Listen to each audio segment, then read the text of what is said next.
মেয়েটাকে দেখা যায় লুকিয়ে লুকিয়ে গ্রাম থেকে পালাচ্ছিল। চারিদিক কেমন যেন থমথমে, যেন ওই গাছের আড়াল থেকে কোনো এক পিশাচ ওই মেয়েটাকে লক্ষ্য করছিল। মেয়েটা যখন ওই নির্জন স্টেশনে পৌঁছল, হঠাৎ গ্রামটা বড়ই অদ্ভুত। 8 দিনের জন্য এই গ্রাম থেকে কেউ বের হবে না, না তো এই গ্রামে অন্য কোনো মানুষ আসতে পারবে। এমন কি হয়েছিল এই গ্রামে? কেন এই গ্রামের মধ্যে যেখানে সেখানে কাকগুলোকে এরকম অবস্থায় পাওয়া যায়? শোনা যায় এই গ্রাম নাকি 12 বছর ধরে কোনো অশুভ আত্মার কবলে। এই বাড়িটা থেকে প্রতিদিন রাতের বেলায় বাচ্চা মেয়ের কান্নার আওয়াজ পাওয়া যায়, যেটা মুভির অন্যতম একটা বড় টুইস্ট হতে চলেছে। গ্রামবাসীদের দেখা যায় অদ্ভুত ভাবে তারা একের পর এক আত্মহত্যা করে চলেছে। কেন? সালটা 1979। রুদ্রবনম নামে ভারতবর্ষের একটা গ্রাম। ভেঙ্কটাচলাপতি নামের এক ব্যক্তি এক মৃত মেয়ে শিশুকে গোলাকার একটা চিহ্নের মাঝে শুয়ে রেখে কিছু তন্ত্রমন্ত্র করছিল। তার ঠিক উল্টো দিকে বসেছিল তার স্ত্রী, ভয়ে কাঁপছিল, মুখে কথা নেই, চোখে আতঙ্ক। এমন সময় দেখা যায় গ্রামের মানুষজন দৌড়ে ভেঙ্কটার বাড়ির দিকে এগিয়ে আসে। তারা প্রচন্ড রেগেছিল, কারণ গ্রামে কিছুদিন ধরে একের পর এক শিশু মারা যাচ্ছিল এবং এই শিশু মৃত্যুর জন্য গ্রামবাসীরা ভেঙ্কটা এবং তার স্ত্রীর তান্ত্রিক বিভিন্ন আচার আচরণকে দায়ী করেছিল। দেখা যায় গ্রামবাসীরা তাদেরকে চুল ধরে টেনে ঘর থেকে বের করে এবং একটা গাছে বেঁধে দেয়। কারো কোনো কথা না শুনেই জীবন্ত অবস্থায় সেই গাছ সহ দুজনকে আগুন লাগিয়ে দেয়। আগুনে পড়তে থাকে দুটো দেহ। এই ভয়ঙ্কর ঘটনার সবকিছু দেখছিল ভেঙ্কটার ছোট ছেলে ভৈরবা। সেই বাবা মার মর্মান্তিক মৃত্যু দেখে চিৎকার করে কাঁদতে থাকে। আগুনে পড়তে পড়তে ভৈরবার মা শেষবারের মতো চিৎকার করে এবং গ্রামের দিকে একটা অভিশাপ ছুড়ে দেয়। সে চিৎকার করে বলে, আর 12 বছর পর এই গ্রাম শ্মশান হয়ে যাবে।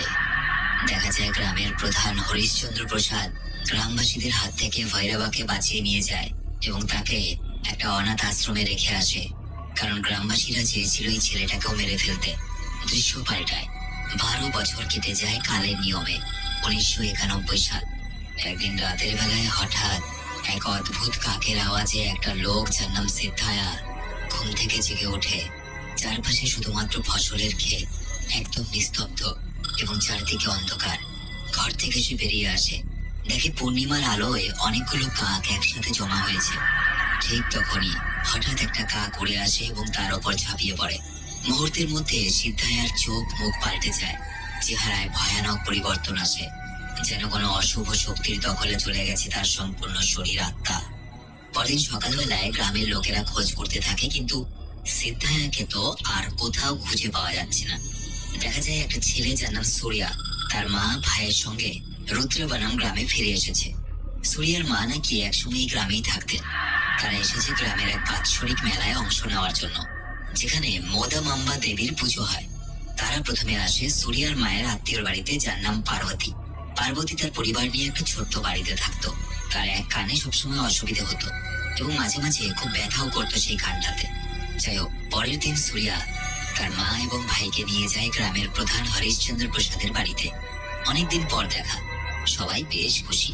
গল্প করতে করতেই তাদের দেখা হয় হরিশ্চন্দ্র প্রসাদের মেয়ে নন্দিনীর সঙ্গে।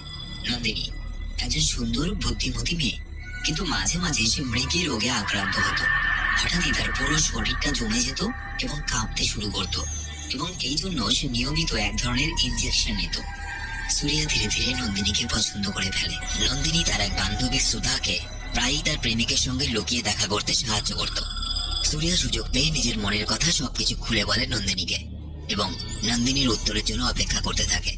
ধীরে ধীরে গ্রামের মেলা এবং পুজোর প্রস্তুতি শুরু হয়। সিদ্ধিয়া মানে যে নিখোঁজ হয়ে গেছিল, তাকে হঠাৎ করে জঙ্গলের মাঝে একটা গাছের নিচে দেখা যায়। সেই অদ্ভুত কাকটার জন্য তার মুখে অনেকগুলো ভয়ঙ্কর ঘা হয়ে গেছিল। সিদ্ধায়া কোনো একটা অশুভ শক্তির দখলে ছিল। সে অদ্ভুত ভাবে এইভাবে হেঁটে হেঁটে গ্রামের মধ্যে এসে পড়ে। হঠাৎই গ্রামের মানুষেরা তাকে দেখে চমকে যায়। এতদিন পর সিদ্ধায়া কোনো কথা না বলে সোজা দেবীর মন্দিরের গর্ভগৃহে চলে আসে এবং দেবী মায়ের সামনে নিজের প্রাণ ত্যাগ করে। এটা দেখে পুরো গ্রাম এবং মন্দিরের পণ্ডিত প্রচন্ড ভয় পেয়ে যায়, কারণ দেবীর গর্ভগৃহে কারো মৃত্যুকে প্রচন্ড অশুভ মানা হয় এবং তার মৃত্যুর সাথে সাথে মেলা এবং পুজোর প্রস্তুতি তখনই সব বন্ধ হয়ে যায়। মন্দিরের প্রধান পুরোহিত এই সমস্যার সমাধানের জন্য একটা পুরনো বই খোলেন। এই বইটা এই মন্দিরটা যখন তৈরি হয়েছিল তখন লেখা হয়েছিল, যাতে গ্রামে কারো কোনো সমস্যা হলে এই বই মেনে কোনো পরামর্শ বা সমাধান করা যায়। মন্দিরের পুরোহিত বইটা দেখে বলে, একটা বড়সড় বিপদ হতে চলেছে গ্রামে, এবং এই বিপদের হাত থেকে বাঁচতে হলে এই গ্রামটাকে 8 দিক থেকে 8 দিনের জন্য বন্ধ করতে হবে। মানুষেরা চিন্তায় পড়ে যায়, কারণ এটা যদি করা হয় তাহলে 8 দিন কোনো মানুষ গ্রামের বাইরে বেরোতে পারবে না, এমনকি বাইরে থেকেও কোনো মানুষ গ্রামের ভেতরেও আসতে পারবে না। অর্থাৎ 8 দিনের জন্য পুরো গ্রাম বাইরের জগৎ থেকে বিচ্ছিন্ন হয়ে যাবে এবং সবাইকে নিজেদের বাড়িতে মন্দির বন্ধ রাখতে হবে। আর যদি কেউ এই নিয়মগুলো ভঙ্গ করে তাহলে গ্রামের সবাই মারা যাবে। শুধুমাত্র সুরিয়া, তার মা এবং ভাই এই 3 জনই গ্রামের বাইরে যেতে পারবে, কারণ তারা 12 বছর ধরে এই গ্রামের বাসিন্দা নয়। কিন্তু সুরিয়াকে দেখা যায় গ্রাম ছাড়ার আগে পর্যন্ত সে নন্দিনীর জবাবের জন্য অপেক্ষা করে। ওদিকে দেখা যায় হঠাৎ করে নন্দিনী তার রোগের কারণে কাঁপতে কাঁপতে মাটিতে পড়ে যায় এবং ওষুধের সব ইঞ্জেকশন নিচে পড়ে ভেঙে যায়। পুরো পরিবার প্রচন্ড ভয় পেয়ে যায়। ডাক্তার তড়িঘড়ি করে জানায় যে শহর থেকে ওষুধ আনতেই হবে, নয়তো নন্দিনী বাঁচবে না। এদিকে কিছুক্ষণের মধ্যেই পুরো গ্রামকে সিল করে দেওয়া হবে পুরোপুরি। এই খবর পাওয়া মাত্রই সুরিয়া শহর থেকে ওষুধ নিয়ে গ্রামে ফিরে আসে, আর তখনই গ্রামটাকে মন্ত্র পাঠ করে চারদিক থেকে ঘিরে ফেলা হয়। সুরিয়া ওই গ্রামের মধ্যে আটকে পড়ে। কিন্তু সেদিন রাতেই ঘটে যায় এক ভয়ঙ্কর ঘটনা। সুধা চুপি চুপি গ্রামের সীমা পার করে রেলওয়ে স্টেশনে নিজের প্রেমিকের সঙ্গে দেখা করতে চলে যায়। সে তার প্রেমিকের সঙ্গে পালিয়ে বিয়ে করবে। এদিকে সুধার মনের মধ্যে প্রচন্ড ভয় হচ্ছিল, কারণ সে গ্রামের নিয়ম ভঙ্গ করে এসেছে। দেখা যায় সুধার প্রেমিক যখন সুধাকে কিছু বোঝানোর চেষ্টা করছিল, হঠাৎ এক দ্রুতগতির ট্রেন এসে তাকে ধাক্কা মেরে চলে যায়। তার দেহটা ছিন্ন ভিন্ন হয়ে রেল লাইনের ওপর ছড়িয়ে পড়ে। এই দৃশ্য দেখে সুধা স্তব্ধ হয়ে যায়। চোখের সামনে এমন মৃত্যু দেখে ভয়ে কাঁপতে কাঁপতে গ্রামে ফিরে আসে, এবং ফিরে আসার পর থেকেই তারও আচরণ কেমন যেন অদ্ভুতভাবে বদলে যেতে থাকে। সুধা জঙ্গলের দিকে হাঁটছিল। হাঁটতে হাঁটতে সে একটা বড় মৌচাক দেখতে পায়। আচমকায় সে নিজের পুরো মুখটাকে ওই মৌচাকের মধ্যে গিয়ে চেপে ধরে। ভয়ঙ্কর ঘটনা। দেখতে দেখতে অসংখ্য মৌমাছি তার মুখে হামলা চালায়। ভয়ানকভাবে ফুলে ওঠে মুখ, আর কিছুক্ষণের মধ্যেই সুধা মারা যায়। যাই হোক, পরের দিন নন্দিনীকে দেখা যায় সে সুস্থ হয়ে সুরিয়ার সঙ্গে দেখা করে, এবং সেই সুরিয়াকে তার মায়ের শেষ স্মৃতিচিহ্ন একটা লকেট পরিয়ে বলে, এটা যতক্ষণ তুমি পড়ে থাকবে বুঝে নিও আমি তোমার সাথে আছি। সেদিন রাতে পার্বতী জঙ্গলের দিক থেকে একটা অদ্ভুত আওয়াজ শুনতে পায়। কৌতূহলে সে খুঁজতে খুঁজতে জঙ্গলের ভেতরে ঢুকে পড়ে।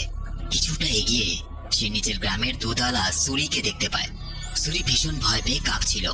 সুরির হাতে ছিল একটা চাকু, এবং দেখা যায় সে আচমকাই চাকু দিয়ে নিজের গলা নিজেই কেটে ফেলে এবং সেখানেই মারা যায়। পার্বতী ভয়ে চিৎকার করে ওঠে। সে যেন বিশ্বাসই করতে পারছিল না যে সে কি দেখছে নিজের চোখে। পরের দিন দেখা যায় পার্বতীর আচরণও কেমন যেন পাল্টে গেছে। সে নিজের কানের ব্যথা কমানোর নাম করে একটা ধারালো পিন দিয়ে ভয়ঙ্কর ভাবে নিজের কানে ঢুকিয়ে আত্মহত্যা করে। সবাই ভাবে হয়তো পার্বতী তার কানের অসহ্য ব্যথা সহ্য করতে পারেনি, কিন্তু সুরিয়া যখন তার দাহ কার্যে যায় সে খেয়াল করে সেই কানে পিন ঢুকিয়েছিল পার্বতী, যে কানে আসলে সন্দেহ জাগে এই এতগুলো অদ্ভুত মৃত্যু যে ঘটছে এগুলো সাধারণ নয়, এর পেছনে কোনো গভীর রহস্য লুকিয়ে আছে। কিন্তু যেহেতু এখন গ্রামের বাইরে যাওয়া যাবে না, এমনকি মৃতদেহকেও বার করা যাবে না, তাই সবাই সিদ্ধান্ত নেয় ভেঙ্কটার বাড়িতেই দাহ কার্য সম্পূর্ণ হবে। সেই বাড়িতে এখন আর কেউ থাকে না, অনেক বছর ধরে ফাঁকা পড়ে আছে। ভেঙ্কটা অর্থাৎ মুভির প্রথমে যাকে এবং তার স্ত্রীকে আগুনে পুড়িয়ে মারা হয়েছিল। এই সময় দেখা যায় গ্রামের বাইরে এক তান্ত্রিক জঙ্গলের মধ্যে একটা মৃত কাক দেখতে পায়। এই অদ্ভুত দৃশ্য দেখে সেই তান্ত্রিক রুদ্রা বনাম গ্রামের মাটি ছুঁয়ে দেখে, এবং তখনই তার সামনে গ্রামের পুরনো সব দৃশ্য ভেসে ওঠে, যেখানে একের পর এক মৃত্যু ঘটছে।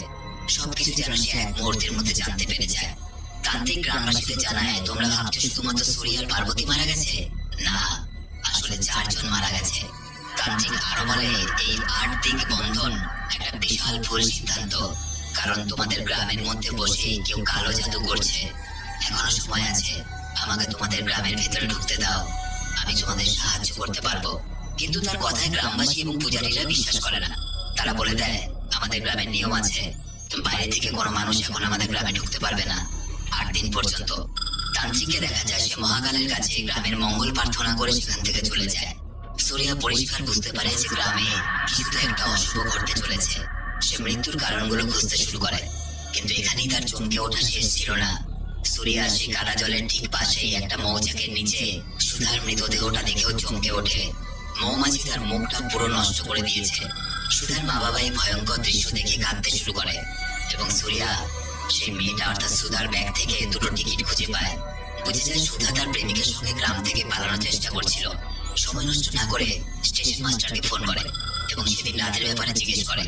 সুরিয়া অবাক হয়ে যায় যখন সে জানতে পারে সুধার প্রেমিক নাকি সেদিন রাতে ট্রেনের ধাক্কাতে মারা গেছে। হঠাৎ করে সেই তান্ত্রিকের কথা তার মনে পড়ে, যে কিনা বলেছিল গ্রামে 4 জন মারা গেছে। মানে প্রথমে সুধার প্রেমিক, সুধা, সুরি এবং শেষে পার্বতী। সুরিয়া ছুটি পূজারীর কাছে যায়। পূজারীকেও দেখা যায় সে অসহায় হয়ে বসেছিল, কারণ তার পোষা গরু দুধের জায়গায় রক্ত দিচ্ছিল। সুরিয়া পূজারীকে 4 জনের মৃত্যু সম্বন্ধে সবকিছু খুলে বলে এবং পূজারীকে বলে, একটা জিনিস লক্ষ্য করে দেখা যায়, যে মানুষটাই কাউকে মরতে দেখেছে পরক্ষণে সেই মারা গেছে। যেমন সুধা তার প্রেমিককে মরতে দেখেছিল এবং সে মারা যায়, একই রকম ভাবে সুরি যখন দুধ বিতরণ করতে বেরিয়েছিল সে সুধাকে ওরকম বিপদে দেখে এবং তাকে সাহায্য করতে চায়। কিন্তু ততক্ষণে সুধা মারা গেছে এবং যেহেতু সে সুধাকে মরতে দেখেছিল, সুতরাং সুরিও আত্মহত্যা করে ফেলে এবং সুরিকে আত্মহত্যা করতে দেখে ফেলে পার্বতী। তাই পার্বতীও আত্মহত্যা করে ফেলে।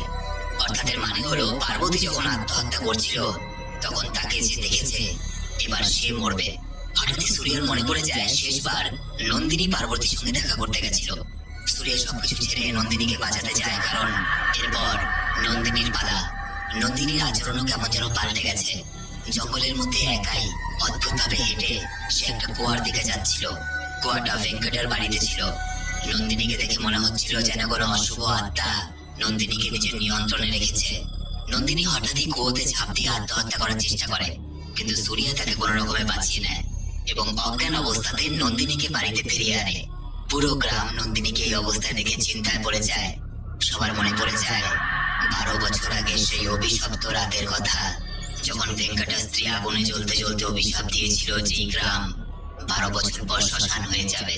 গ্রামের প্রধান পুরোহিত বলে, সুধা যখন গ্রামের সীমানা ছাড়িয়ে বাইরে চলে গেছিল তখন থেকেই অশুভ আত্মাগুলো আরো শক্তিশালী হয়ে উঠেছে এবং এখন প্রতিটা মৃত্যুই কোনো না কোনো ভাবে ভেঙ্কটার বাড়ির সঙ্গে যুক্ত। আসলে আজ থেকে 12 বছর আগে যখন ভেঙ্কটা এবং তার স্ত্রীকে জ্যান্ত আগুনে পুড়িয়ে মারা হয়, তারপর থেকে ভেঙ্কটার ফাঁকা বাড়ি থেকে রাত বিরেতে বাচ্চাদের কান্নার শব্দ আর ভয়ানক আওয়াজ শোনা যেতে থাকে। পুরোহিত তখন মন্ত্র পড়ে বাড়িটাকে বন্ধ করে দিয়েছিল। সেই পুরনো আত্মাগুলো আবার গ্রামে ফিরে এসেছে। পুরোহিত সিদ্ধান্ত নেয় পুরানো বইয়ের নিয়ম অনুযায়ী এই অশুভ শক্তিকে থামাতে হবে।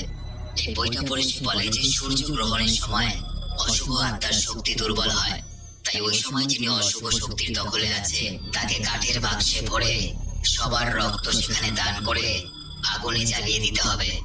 এখানে নন্দিনীর কথাই বলা হচ্ছিল, কারণ বর্তমানে সেই একমাত্র কোনো অশুভ আত্মার অধীনে আছে। এই সিদ্ধান্ত সবাই মেনে নিলেও হরিশ্চন্দ্র প্রসাদ মানে নন্দিনীর বাবা সবার সামনে কেঁদে ফেলে। নিজের মেয়েকে সেইভাবে হারাতে চায় না। ঠিক তখনই সুরিয়ার সামনে এসে বলে, নন্দিনীকে কেউ নিয়ে যাবে না, আমাকে অল্প সময় দাও। আমি গ্রামের বাইরে গিয়ে এই অভিশাপকে গ্রামের মধ্য থেকে কি করে মেটানো যায় সেটার উপায় খুঁজে নিয়ে আসবো। পুরোহিত কিছুক্ষণ চিন্তা করে রাজি হয়, কারণ গ্রামের আর্থিকের বন্ধন এমনিতেই ভেঙে পড়েছে সুধা বাইরে যাওয়াতে। তবে সে শর্ত রাখে সুরিয়াকে কিন্তু সূর্য গ্রহণের আগেই ফিরে আসতে হবে, নইলে এই বইয়ে লেখা নিয়ম অনুযায়ী নন্দিনীকে আগুনে পুড়িয়ে ফেলতে হবে। কারণ যদি নন্দিনীকে আগুনে পুড়িয়ে না ফেলা হয় তাহলে পুরো গ্রামে মরক লেগে যাবে। সুরিয়া এক ডাক্তারকে নিয়ে চলে যায় সেই অভিশপ্ত ভেঙ্কটার বাড়িতে। চারদিক অন্ধকার, ধুলোয় ছড়িয়ে আছে। আশেপাশে অনেক ধরনের অদ্ভুত ছবি দেখা যায়। সেখানে সুরিয়া একটা গোপন বই খুঁজে পায়, যেখানে লেখা ছিল মৃত মানুষদের কিভাবে ফিরিয়ে আনতে হয়। কারণ মানুষ মারা যাওয়ার পর তার চোখ 6 ঘন্টা পর্যন্ত জেগে থাকে, যার সাহায্যে একজন মৃত ব্যক্তিকে বাঁচানো যেতে পারে। এরপর সুরিয়া অনেক ঝুঁকি পার করে চলে যায় সেই অনাথ আশ্রমে, যেখানে ভৈরবাকে তার মা বাবা মারা যাওয়ার পর রাখা হয়েছিল। সেখানে গিয়ে সুরিয়া জানতে পারে ভৈরবার আচরণ নাকি খুবই অদ্ভুত ছিল। সবসময় সে কিছু না কিছু মন্ত্র পড়তো আর এক অদ্ভুত শক্তি ছিল তার মধ্যে, কিন্তু সে কারোর সাথে বন্ধুত্ব করতো না। বিভিন্ন জায়গায় গিয়ে অদ্ভুত মন্ত্র জপ করতো। ভৈরব প্রতিদিন রাতে একটা নির্দিষ্ট জায়গায় যায়। একদিন সে অনাথ আশ্রমের এক ব্যক্তির কাছে ধরা পড়ে যায়। সে তাকে জিজ্ঞেস করে, কোথায় যাচ্ছিস তুই? ভৈরব প্রচন্ড রেগে যায় এবং তার চোখে চোখ রেখে তাকে পঙ্গু করে দেয় এবং জঙ্গলের মধ্যে পালিয়ে যায়। এবং সেদিনের পর থেকে নাকি ভৈরবাকে আর কখনো দেখা যায়নি। এরপর সূর্যা ভৈরবকে খুঁজতে গভীর জঙ্গলে ঢুকে পড়ে। সেখানে তার দেখা হয় একদল তান্ত্রিক সাধুর সাথে। তারা সূর্যার শরীরে এক অদ্ভুত শক্তি অনুভব করে এবং তারপর আচমকা তার উপর হামলা করে দেয়। ঠিক সেই সময় একজন তান্ত্রিক হঠাৎ হাজির হয়ে সূর্যাকে বাঁচিয়ে নেয়। এটা হলো সেই তান্ত্রিক যে কিনা কিছুদিন আগে ওই গ্রামে গিয়ে গ্রামবাসীদের সাবধান করে এসেছিল। সূর্যা তাকে সবকিছু খুলে বলে যে গ্রামে যে কারো মৃত্যু দৃশ্য দেখছে সেই হঠাৎ করে নিজেই আত্মহত্যা করে ফেলেছে। কেন? এই ঘটনা শুনে সেই তান্ত্রিক চমকে ওঠে এবং বলে, এটা অথর্ব বেদের একটা তন্ত্র যা খুব প্রাচীন এবং জটিল। যেই তন্ত্রমন্ত্র করেছে সে গ্রামকে ধ্বংস করতে চায়, আর সে কোথাও একটা গোপন জায়গায় লুকিয়ে আছে। তার তন্ত্রের কারণেই তোমাদের গ্রামের এই অবস্থা আজ। সূর্য এবং তান্ত্রিক মিলে ভৈরবকে খুঁজতে বের হয় এবং একটা পুরনো গুহার মধ্যে প্রবেশ করে। গুহার দেওয়াল জুড়ে দেখা যায় নানা ধরনের তন্ত্রমন্ত্রের চিহ্ন এবং সেই গুহাটা কেমন যেন অশুভ। সূর্য সেখানে অনেক ঘাটাঘাটি করে জানতে পারে ভৈরবা আর কেউ নয়, বরং সুধার প্রেমিকের ছদ্মবেশে থাকা সেই ছেলেটা, যে সুধাকে নিজের প্রেমের জালে ফাঁসিয়েছিল, যাতে গ্রামে অষ্টবন্ধন করা হলে সুধাকে সে কোনো রকম করে ভুলিয়ে ভালিয়ে সেই গ্রাম থেকে বের করে আনতে পারে, যাতে গ্রামের বন্ধন নষ্ট হয়। অন্যদিকে সেই তান্ত্রিকটা গুহার মাটি স্পর্শ করে সেই গুহার আগেকার দৃশ্য দেখতে পায়। তার চোখের সামনে এক ভয়ঙ্কর দৃশ্য ভেসে ওঠে। ভৈরব আগুনে ঘেরা একটা মন্ত্র চক্রের মধ্যে বসে তন্ত্র করছে এবং একটা মুরগির গলা কেটে সেই রক্ত দিয়ে কোনো এক অশুভ ক্রিয়া সম্পন্ন করছে এবং সেখান থেকে ভৈরব শক্তি পায় আত্মা বদলের। আসলে সেদিন ভৈরব ইচ্ছে করেই ট্রেনের সামনে ঝাঁপ দিয়ে পড়েছিল এবং আত্মহত্যা করেছিল, যাতে তার মৃত্যুর পর তার আত্মা সুধার দেহে প্রবেশ করতে পারে এবং সুধার দেহের পর থেকে আরেকজনের দেহ এবং তারপর আরেকজনের দেহ। এইভাবে সে গ্রামের মধ্যে একের পর এক মানুষ মারছে। ভৈরব সময় সময় শরীর পাল্টাচ্ছে। সূর্য গুহার এক কোণে একটা পুরাতন বই খুঁজে পায়। এই বইটাই ছিল গ্রামের মূল নিয়ম নীতির বই, যে বইটাকে আগে থেকে নকল বইয়ের সঙ্গে বদলে ফেলা হয়েছিল। অর্থাৎ গ্রামে যে বইটাকে গ্রামবাসীরা এখন আসল বই বলে মনে করছে, সেই বইটা আসল নয় এবং সেই বইয়ের মধ্যে যে নিয়ম লেখা আছে সেই নিয়মগুলো নকল। এবং এটা অনেক প্ল্যান করে ভৈরব করেছে। সুতরাং গ্রামবাসীরা এখন যে যে নিয়ম পালন করছে সব ভৈরবের ইচ্ছে মতো শয়তানের নিয়ম পালন করে যাচ্ছে। তান্ত্রিক বলে কোনো আত্মা মানুষের শরীর ছাড়া কাজ করতে পারে না এবং ভৈরবের এই পরিকল্পনা তার একার দ্বারা সম্ভব নয়।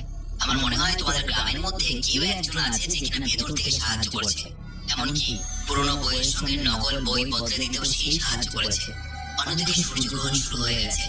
গ্রামের মানুষেরা এবং পূজারী সেই ভুল বইটা অনুযায়ী নন্দিনীকে একটা কাঠের বাক্সের মধ্যে রাখে এবং প্রত্যেকেই নিজের হাত থেকে রক্ত দান করতে শুরু করে। আর কিছুক্ষণের মধ্যে নন্দিনীকে জ্বালিয়ে দেওয়া হবে। সূর্য তান্ত্রিককে নিয়ে তাড়াতাড়ি করে গ্রামে ফেরার চেষ্টা করে, কারণ সূর্যগ্রহণ হতে আর কিছুক্ষণ বাকি। কিন্তু হঠাৎ একটা পাথরের মধ্যে ধাক্কা খেয়ে পুরো গাড়িটা উল্টে যায় এবং তাদের পেছনে অন্য গ্রামবাসীরা হামলা করেছিল, কারণ তারা ভাবছিল রুদ্রবরম গ্রামের সব রোগ তাদের গ্রামেও ছড়িয়ে যাবে। এই ভয়ে তারা সূর্য এবং তান্ত্রিকের উপর হামলা করেছিল। কিন্তু সূর্য কোনোভাবে সেখান থেকে বেরিয়ে সোজা ভেঙ্কটের বাড়িতে চলে আসে এবং তান্ত্রিক দেবীর মন্দিরটা খুলে দেয়। এরপর তারা দুজন মিলে গ্রামবাসীদের কাছে এসে দেখে পুরো গ্রাম ভৈরবের কালো জাদুর কারণে পজেসড হয়ে আছে বা ভৈরবের কালো জাদুর কবলে পড়ে গেছে। কারোর চোখের মনি নেই এবং সোজা তারা ওই বাক্সের দিকে চেয়ে আছে যে বাক্সে নন্দিনীকে ভরে রাখা হয়েছে। তান্ত্রিক এটা দেখে বলে বাক্সটা একটা গোল চক্রের মধ্যে রয়েছে, যার ভেতরে কেউ ঢুকলে পুড়ে ছাই হয়ে যাবে। সূর্য নন্দিনীকে বাঁচানোর জন্য সেই মানুষটাকে খুঁজতে সাহায্য করে যে ভৈরবাকে সাহায্য করেছে। সূর্য দেখে পুরো গ্রামবাসীদের মধ্যে একমাত্র শুধু হরিশ্চন্দ্র নেই। সূর্য হরিশ্চন্দ্রের বাড়িতে গিয়ে একটা গোপন জায়গা খুঁজে পায় এবং অবাক হয়ে যায়, চারদিকে কালো জাদুর জিনিসপত্র রাখা ছিল। সূর্য বাড়িতে হরিশ্চন্দ্রকে খুঁজে পেয়ে যায়। হরিশ্চন্দ্র নন্দিনীকে হারানোর বেদনায় এক কোণায় বসে কাঁদছিল। সূর্য তাকে জিজ্ঞেস করে, এসবের মানে কি? হরিশ্চন্দ্র যা বলে সেটা শুনে সূর্য চমকে যায়।